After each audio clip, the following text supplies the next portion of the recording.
Welcome to the Support Raising Solutions podcast, where we help new and current ministry workers grow in being spiritually healthy, vision-driven, and fully funded Great Commission workers. Welcome, everyone, to the Support Raising Solutions podcast. I am your host today, Callie Davis, one of the Support Raising Solutions team, and I am joined by Ryan Hodges. Ryan is the Director of Ministry Partnership Development for the Texas Baptist Student Ministries, and he comes with 4 years of being in ministry on support, but an even longer history of being in the ministry world, did youth ministry, went to seminary at Baylor, and we are so excited that you could join us today, Ryan. I'm so happy to be here. I made it. I've listened to this podcast and never thought I would be here. This is great. Well, congratulations. Many-time listener, first-time speaker. This is exciting. Yes. Yeah. No, I really am excited to be here. This is such a great thing that y'all do for us. I feel it's a very, very specific audience, and it's fun to have a podcast that feels like it speaks to you. Mm-hmm. Well, that's our goal. And it's nice to hear from someone who used to be on the other side and hopefully will still be on the other side. That hopefully depends redeem a little bit.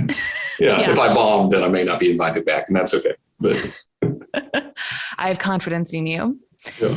Well, today we wanted to look at that topic of support raising and kind of the emotional weight that people can feel, and that kind of stuck feeling of, oh my word, how do I move forward? And what do I even do with this? And I'm just going to sweep it under the rug and ignore it for a really long introduction. I just want to dig into just everything that is associated with support raising that is pushing people away from community, from being connected and being able to move forward well. And I know you gave me a couple great thoughts as we were preparing for this podcast. And I think one of the great ways we could start is, can you talk a little bit about just the emotional extremes that come with support raising, being on support, and kick us off there? Oh my gosh, yes. Well, I raise my own support, and I coach a number of our people within BSM who raise support. And so support raising, it runs the emotional gamut, both in my life and what I see in others, all the way from like the high highs. I'm sure you've even maybe experienced yourself, Callie, of, oh my gosh, God provided in a way that was impossible. And yes, throw a party, and it's important to throw a party for that. All the way to, what am I doing? If I'm not funded, I can't do what I'm doing. And why isn't God providing? It's such an extreme that it really can run the gamut and take a toll, I feel, on my little heart. Why is that? I think it's because why is that? I think it's partly an aspect not out of people being bad support raisers or God being silent or refusing to provide. At least for our people, it is so much out of their best intentions and good calling. They are so passionate about this work. Our people have such a desire for college students on Texas to know who Christ is. And they have such a passion for it that they're willing to take some shortcuts in support raising. And that can kind of snowball into some dangerous areas. I don't know, Callie, have you seen any of that in your kind of dealings with people who are raising support? Oh, yeah. Well, it's one of those things we really encourage people to have momentum to try to balance out those extremes. So if you're meeting with enough people, hopefully you're getting some yeses alongside the no's, alongside the disappointments. But it happens. You go through seasons of, and it might be short seasons, might be a week of great things happening. And then you hit this slump that you can't get a hold of someone. You can't get any traction as you're trying to meet with someone. You're getting a lot of no's. And suddenly all this passion for what you were about to do, you're kind of wondering, okay, is this not part of that? Is support raising, maybe that's not how I'm supposed to get there. Or you start doing the reverse question of, am I really called? And it's just this life-sucking spiral as your success or failure in raising support just sweeps through you and starts touching every other part of your life as you're looking at why you're doing this, what you're willing to wake up and do the next day to keep going. It's exhausting. Yeah. Oh, yeah. Man. When I've even felt it in my own life, and because as somebody who raises support, God forbid I'm ever underfunded. And oh my gosh, if I'm underfunded and I'm teaching people how to be fully funded, there's what do they call it? Imposter syndrome. Yeah. Mm-hmm. And what that could push me to, and motivate me to do is not only support raise, but talk to my circle, my people who are deeply invested. But honestly, and I feel this to this day, what I want to do when I'm underfunded is to hide what you said, sweep under the rug. I mean, I guess that is the evidence of sin, because as holy as I think I could be, that is always my first reaction. Now it's something I fight against, and I feel so much of the light of Christ when I don't do that. But I hope not. I think I'll be surprised if that isn't some twinge in my life to sweep that under the rug, because I feel sometimes like a fraud, and that feeling is not from God. That's not. I often tell people, like, spiritual warfare and talking about it makes me uncomfortable, not because I don't believe in it, but it's just kind of a bigger, scary thing. I think I need to stop saying that, because it is so evident in my life that it's a reality. The best of us are swept under this shame of not being fully funded, and that feeling of shame is not from God. Yeah. Not even a little bit. Well, and how many of us are holding this untrue picture in our head that if we're called into ministry, this is what it looks like. And I don't look like that. So something's wrong, but I want to look like that. So we're just going to pretend that that's my reality, that everything is golden, that this is going to work out, that if God called me, he would provide. I'm not seeing the provision. So we're just going to super glue it. Mm-hmm. Oh, and instead of being authentic and vulnerable, and that's not necessarily announcing to like our entire social media that, we are in dire straits, but I constantly try to remind people as I'm doing trainings, as I'm doing coachings, support raising is not something to do alone. Mm-hmm. As Christians, we weren't meant to live alone. We were designed to be in community. As a church, the institution is to draw us into community with one another. And support raising should be done in community. So whether that's a coach, an accountability partner, whether you're raising support with a group of people, it's so that when we reach our limit of where we can see God at work, we have other brothers and sisters to speak truth.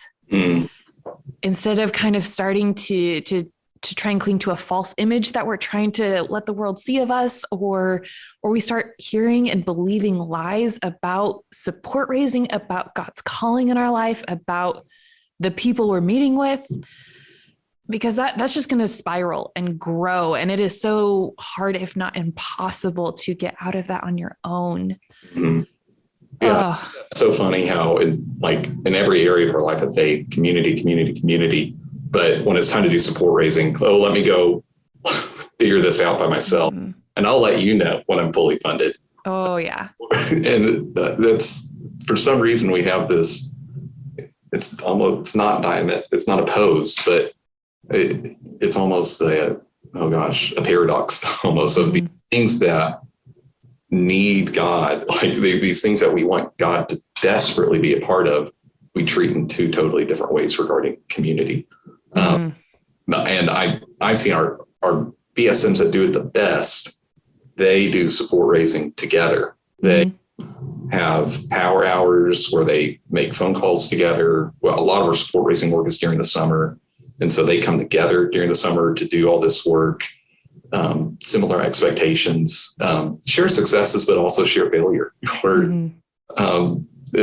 where you see, somebody like on Facebook, I got this many supporters, or maybe even ministerially, got this many salvations, and you look at your own ministry and you're like, well, I didn't have that, with me, it's helpful to have real life people among you, or you can okay, this is the reality of support raising. Not that it's all bad. I mean, support raising, believe it or not, can be a really fun, joyful thing. And what you said about like meeting after meeting and people building you up and people saying yes and people giving referrals, I think that's the intention, but it's so much easier and hurtful to just pull away and do it yourself. Yeah. And I think about that comparison, what you were just talking about, of looking at someone else and saying, oh, well, that they're doing great. And oh, look at me.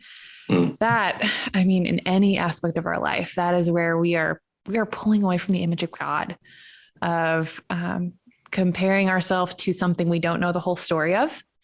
And we don't know the backstory, what is behind that picture we see over there. So it's not even a true comparison, because we're looking at something and drawing so many assumptions, and then seeing that we fall short instead of seeing what God is calling us to do. Oh, yeah. I've noticed when I first meet with people who are just starting out, I'm a lot more of when I'm coaching them, I'm a lot more of the practitioner. Year 2 and 3, like they all know all this stuff, and I'm like the pastor and sometimes the chaplain of like, let's pray. I don't know if it's Callie, but when I am underfunded, I instantly work hard. Like, I'll forget to pray, almost become agnostic in how I think God funds this ministry, as opposed to actually doing the ministry. I don't know. Have you felt that way or seen anything like that? Well, I think it's easy. It's easy to fall back on doing things because that is something in our control. And so much of support raising and building a partnership team is not in our control. And so trying to hold on to anything that feels controllable, I identify so much with that. But I think that's one of the truly great things about support raising is it is not in your control for people to say yes or no. That is God. And honestly, I think I want him in control of that more than me. Yes, we are supposed to present and let people know what's going on and invite, and that's it. Yeah. Which I don't like sometimes. I want. Oh yeah. We have some people in I coach some people, and I'll ask like, what goals do you have? And I want 5 new partners this week, and I'm like, that's great, and that's awesome if you do it. But it's a little disappointing if it doesn't happen. And like in the boot camps, the goals are not how many partners did you get, but it's how many phone calls did you have, how many appointments did you have. Like, here are the things that you control, and you need to be really good at making those phone calls. And it is your responsibility to do a great job at the presentation. And it's not, as we step out in faith, you better kill that presentation, and you can, because you're doing it over and over again. And once you do that, well, you're right, Callie, it's up to that potential partner and for God to provide. Which is so much faith compared to so much other stuff that we do in our lives. Oh my goodness. Yeah. I think it's a great heart check to see how you are internally responding when someone says no. Because if that is devastating, if that is like this incredibly life-sucking low moment, that's a pretty good sign that you're not leaving the answer to God's side. That's a pretty good sign you're not leaving the answer up to God. You put that on you of, I will do everything I can and it will be enough to get the result I want. I loved when enough of this truth started resonating with me that I started getting really excited when people told me no, which I know sounds weird, but because I knew I was going to surprise them with how I took it. And so I would get so excited to like just blow their socks off. Because they'd be like, oh, Callie, we love what you're doing. We just however they would say, can't give, we can't give right now. We're just not in a place. We love you, but, and so they finally get to the point of like, yeah, no. I'm like, I completely understand. Thank you so much for letting me share with you. And I am so excited that you are listening and obeying God and that he is taking you somewhere else with your investments and your finances. Thank you for saying yes to him, even though it meant saying no to me. And you see them, they're like trying to make the gears in their brain work a little bit like, wait, what just happened? Like, no, this is the point. This is the point of partnership development. It is that people are getting involved in what God is doing. And if you're already involved in what he's doing somewhere else, then do that. We both win. The gospel moves forward. The Great Commission is a little bit closer and we all win. And that is amazing. Like that is where I would get so much more excited about people connecting with God instead of, am I getting my bottom line? Yeah, this is more of a theological endeavor than it is a financial problem to solve. Yeah. I love what you said about rejection. And I think other people see that as, oh, they just, want to get this financial problem solved. Sometimes when I'm nervous in my support raising appointments and I feel a little off kilter, like I will do this with my partner still and I think I'm already referenced Steve, but like I will draw out the God asked diagram and I'll pretend like I thought of it and they'll be like, oh, what a smart person you are. And I'm like, it's just who I am. But like, I'm like, I'm just here trying to, seeing how God can provide. And you're over here trying to figure out what do you need to do to be obedient to what God calls you to. This is just a horizontal opportunity to meet it. And if anything, this is just a good time to share what God will be doing. What I tell a lot of our people is you just have to have the faith that God will provide. And part of that faith is assuming that God may not provide right there in that moment. And honestly, that takes a lot of the pressure off me when I'm in my support raising presentations. It's, it's not up to me. It's not up to them. I don't have to win this battle. And now I'm a little bit more free to crack some jokes and just sell some vision and really tell them like, you can be in it if you want, but man, this is crazy what God's going to be doing in this.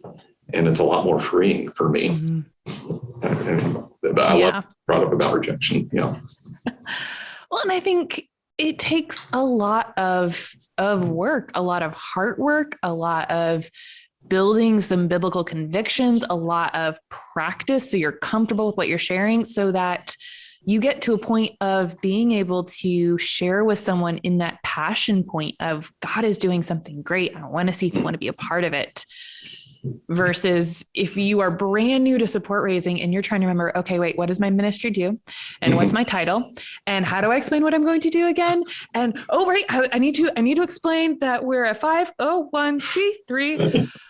You've got so many new details that you are still processing to get to a point that isn't taking your attention, isn't taking your focus. So instead, if you're practiced enough, you get comfortable enough, then you do really get to let that conversation feel centered around God, not just on paper be centered around God, because that's the story you're sharing.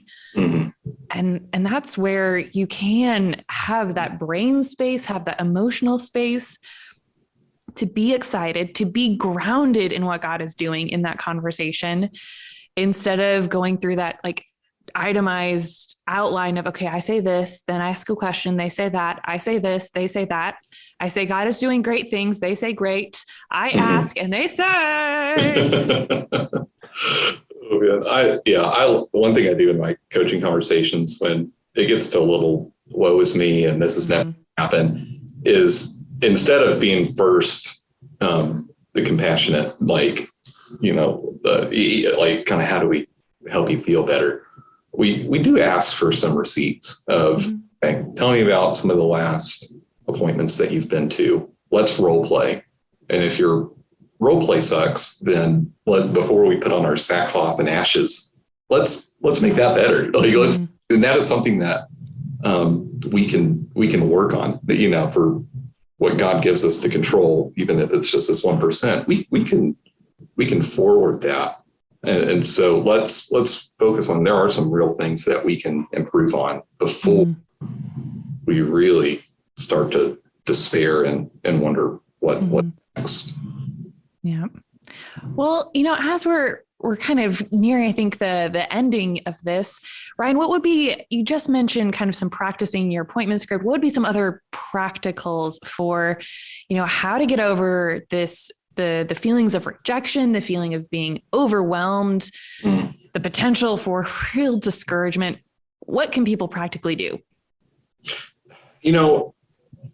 One thing that, again, I practice this or I preach it and practice it as much as I can, but to not only set good goals and good plans, but really be intentional about completing it. There's something out there called a planning fallacy. And the first time I read it, it struck fear into my heart. The planning fallacy is this prediction phenomenon where people underestimate the time it will take to complete a future task, despite knowledge that this task had taken longer. And so many people in our support raising world, to the point where it's funny to me, where I'll talk to them, what are some of your goals? I'm going to do all of this. And I'm going to be like, see about that. For me, support raising can be fun. And I think it's important in SMART goals, the A is achievable. Is that right? SMART. I think it's important to set achievable, big vision, but achievable goals, and then do the work to complete those goals. Because I think in that, there is a lot of joy and a lot of fun. I had a Sunday school teacher long ago who told us to read our Bible every morning.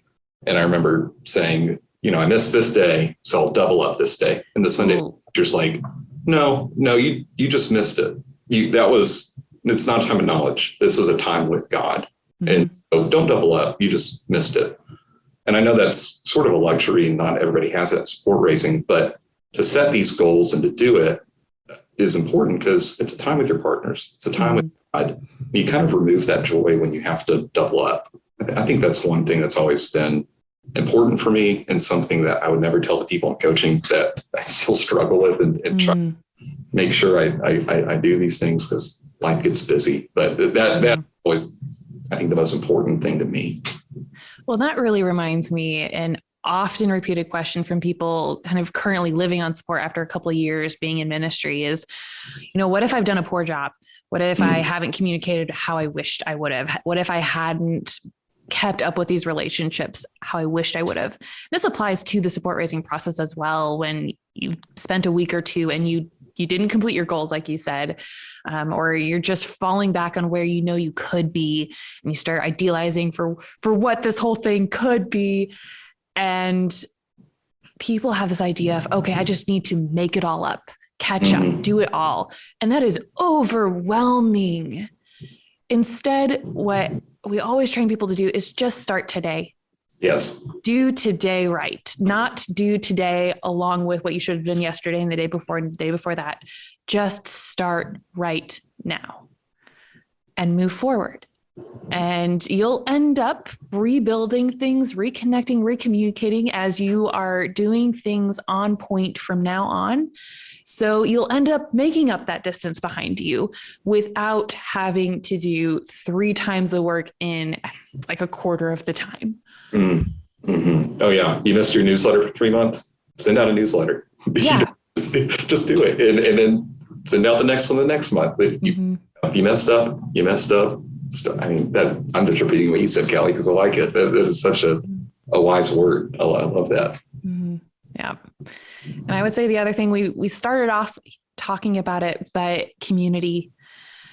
Ideally, it's someone, I would encourage someone that understands support raising. Maybe they're a coach, maybe they're someone that works alongside you, that as you are raising support, as you're living on support, someone that can walk with you of, oh, when's your next increase? When are you visiting supporters? Oh, this is when I'm doing it.